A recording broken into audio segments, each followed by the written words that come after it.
all the greatest things are simple, and many can be expressed in one single word: freedom, justice, honor, duty, mercy, hope.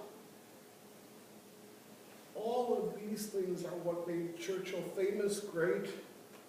It's the things that our understanding of him come, the rhetorical brilliance. It's why we look at him and honor, but it's not what he thought about it. It's that thought comes from one incident. Everybody kind of knows about Munich. Munich was the famous appeasement flight, and Chamberlain comes back and says, there'll be peace with honor, peace in our time. And this triggers in Churchill extended thoughts on honor in writing in different places. So his initial reaction is, this is the greatest example of dishonor. And then he writes again about the kind of more moderate and gentle honor when Chamberlain dies, kind of ode to him. But then comes the real, most important part. In his World War II volume, he writes about the tragedy in Munich. And it's all about a kind of example for future statesmen of how to make decisions, and it turns on honor. And Czechoslovakia turned on honor. Okay, let me get to the...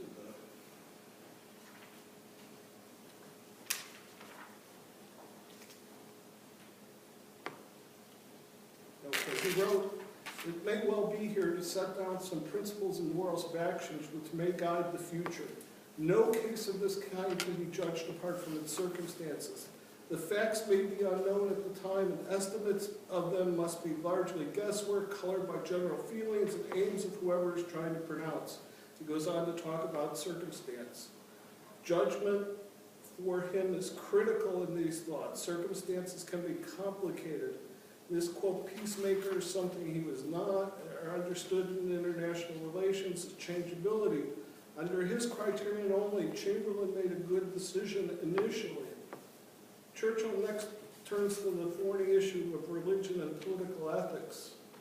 This could be controversial, but Churchill handles it pretty adroitly. He was never considered a particularly religious guy. For Churchill, Christian ethics preclude the use of force and except under very narrow circumstances, so Christian ethics are not part of what a statesman can use to keep the state safe. This is the problem that continually plagued Christian countries. Churchill wrote, the Sermon on the Mount is the last word in Christian ethics. Everyone respects the Quakers. Still, it is not on these terms that ministers assume their responsibilities to guiding states. Their duty is first to deal with other nations and to avoid strife and war and to eschew aggression in all forms, whether for nationalistic or idealistic objects. The safety of the state, the lives and the freedom of their fellow countrymen to whom they owe their position, make it right and imperative in the last resort, when a final definitive conviction has been reached, that the use of force should not be excluded. Statesmen at the end have to decide that the most important imperative is to keep people free and safe. If they're free and safe, that's what Churchill thought, and religion sometimes didn't allow statesmen to do that. The priority of national defense is where Churchill is most critical of Chamberlain, because Chamberlain neither kept the British people safe nor ensured the freedom of the Czechs and others. He believed there are times when a statesman must disregard his faith beliefs and do what will keep his people safe. Keeping people safe and free requires judgment. It must include the full range of options, including keeping the threat of force as an option. Up to this point, Churchill had talked about morals, ethics, circumstances, but not honor. He is about to show how honor becomes the critical factor in everything he's discussed.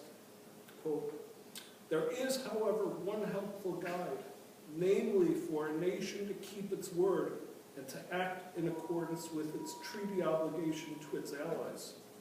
The guide is called honor. It is baffling to reflect that what men call honor does not correspond always to Christian ethics. Honor is often influenced by the element of pride, which plays so large a part in its inspiration. An exaggerated code of honor, leading to the performance of utterly vain and unreasonable deeds, could not be defended, however fine it might look. Here, however, the moment came when honor pointed the path to duty, and when also right judgments of the facts at the times would have reinforced its